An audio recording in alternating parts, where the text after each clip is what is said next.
Je ne suis pas d'accord avec Madame Nikomba de tout ce qu'elle est en train de faire. Il faut qu'elle sache que la Tchop a ses filles, a ses fils qui doivent parler au nom de la Tchop. Et qu'elle doit cesser de faire ce genre de matraquage qu'elle est en train de faire pour chercher à bloquer les décollades de la province de la Tchop. C'est pas normal ça. Et nous attendons, parce qu'on a interjeté appel, que les droits soient véritablement dits. C'est une décision très grave et lourde de conséquences, qu'il ne sait pas mesurer. C'est une décision très lourde de conséquences.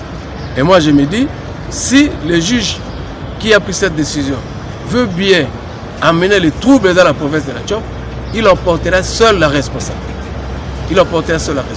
Oui, honorable, pourquoi vous avez peur de la candidature de la sénatrice Madeleine Nikomba?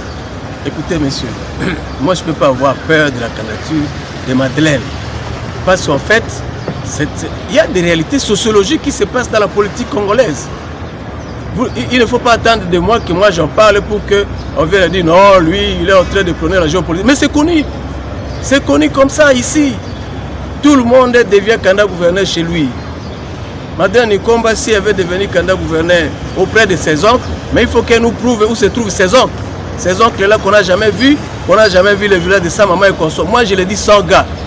Qu'elle fasse ce qu'elle veut de moi. Parce que je suis sûr de ce que j'ai dit et je sais que je m'en fous de ça. Les conseils ou les institutions juridiques et hiérarchiques vont trancher. Si elle tranche en faveur de l'autre là-bas, elle va trancher, mais vous savez ce que j'ai dit. Mais là c'est 0-0, pourquoi pas ne pas laisser seulement aux députés provinciaux mais c'est une histoire cette fois-ci de voter à coup d'argent. Nous le savons, c'est boutiqué à coup d'argent, à coup de milliers de dollars qui sont injectés là-bas, on ne sait pas d'où ça vient. Et c'est à cela que j'attire l'attention du pouvoir, notre pouvoir en place, qu'on ne peut pas gagner les élections par la corruption. On ne peut pas, ce n'est pas à cause de l'argent qu'on peut gagner de l'argent. Il faut gagner les élections lorsqu'on se bat correctement et qu'on a la confiance du peuple. Mais lorsque vous êtes dans une élection où il y a une partie de la population qui vous conteste parce que l'élection a été faite au second degré, ça n'a pas été fait au premier tour ou au degré, on va au vote suffrage universel, mais c'est une élection boutiquée où il y a eu de l'argent qui a circulé. Moi je sais parce que j'ai été là. Ce serait un arrêt si le Conseil d'État qui prendrait un arrêt en faveur de celui de la Cour d'appel. Je dirais que la justice n'existe plus dans ce Congo. Oui, vous êtes de l'Union sacrée. Tony Kapalata est le ticket de l'Union sacrée. Non, je suis d'abord très navré par la décision de la Cour qui n'a pas été une décision complète. L'arrêt que la Cour a rendu, ce n'est pas un arrêt complet.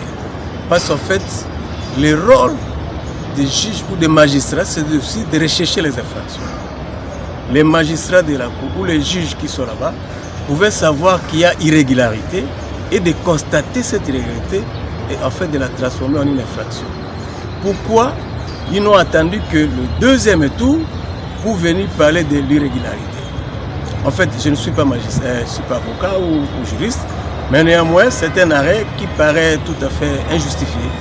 Parce que ce même député a voté au premier tour, là où Madame Nikomba a obtenu 11 voix.